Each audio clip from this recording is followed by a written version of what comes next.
29 तारखेपासून मनोज जरांगे पाटील यांचं मुंबईच्या आझाद मैदानामध्ये आंदोलन सुरू आहे आणि या आंदोलनामध्ये मोठ्या संख्येने मराठा समाज जे आहे ते मुंबईमध्ये गेलेला आहे। मात्र ह्याच मराठा समाजाची कुठेतरी गैरसोय होते म्हणून या सरकारचा निषेध करण्यासाठी जे आहे ते या ठिकाणी आंदोलक हिंगोली राज्य नांदेड हिंगोली राज्य महामार्गावरती जमलेले आहेत आणि या ठिकाणी जे आहे ते थोड्याच वेळात रास्ता रोको सुरू होणार आहे। आपल्यासोबत काही आंदोलक आहेत, काय सांगाल? रास्ता रोको केलाय तुम्ही? आज रोजी मनोजदादा जरांगे साहेब 3 दिवस झाले उपोषणाला मुंबईला आझाद मैदानी ते बसले आणि त्यांना सोबतीला आमचे संघर्ष त्यांना सोबतीला आमचे मराठा योद्धा तिथं गेलेले असते कार्यकर्ते।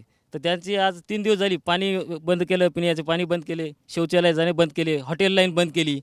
म्हणजे एवढा अन्याय कशासाठी? फक्त आम्ही आरक्षण मागतो यासाठीच ना। तरी जे आंदोलक मुंबईमध्ये गेले त्यांची गैरसोय होते आणि त्यांच्यावर अन्याय होते, अन्याय कशासाठी हा प्रश्न विचारलाय, काय सांगाल तुम्ही? आंदोलनकर्ते हे आमचे जे गेलेले आहेत त्यांची गैरसोय होऊ नये म्हणून आम्ही हे रास्ता रोको जोपर्यंत त्याची सोय होणार नाही, हॉटेलची संडासची सगळी व्यवस्था, पाण्याची सगळी व्यवस्था जोपर्यंत होणार नाही तोपर्यंत हा रास्ता रोको चालूच राहणार। हे निषेधार्थ आम्ही रास्ता रोको केलेला आहे।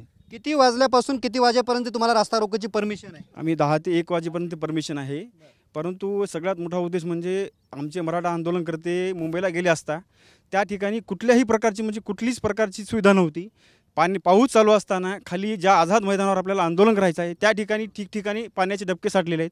तसेच त्या ठिकाणी आमचे मराठा आंदोलक बसूनही तिथं उपोषणाला त्या साथ देत आहेत। शासनाने त्याची दखल घ्यायला पाहिजे होती, ही खबरदारी अगोदर घ्यायला पाहिजे होती। म्हणजे यांना 1 महिना 2 महिने अगोदर निवेदन देऊनही, जरांगेदादांनी देऊनही जर हे सरकार काळजी घेत नसेल तर हे जाणीवपूर्वक म्हणजे मराठा माणसाचा विनाकारण म्हणजे छळ करत आहे। कुठेतरी सरकार मराठा आंदोलकांचा छळ करते, मराठा आंदोलकांची जी आहे ते त्या ठिकाणी गैरसोय होते। म्हणूनच आम्ही आज नांदेड हिंगोली राज्य महामार्गावरती उतरला असल्याची प्रतिक्रिया या सर्व आंदोलकांनी दिलेली आहे। कॅमेरामॅन अनिकेत दहातोंडेसह मी रमेश छेंडके, टीव्ही9 मराठी, घोळवा, हिंगोली।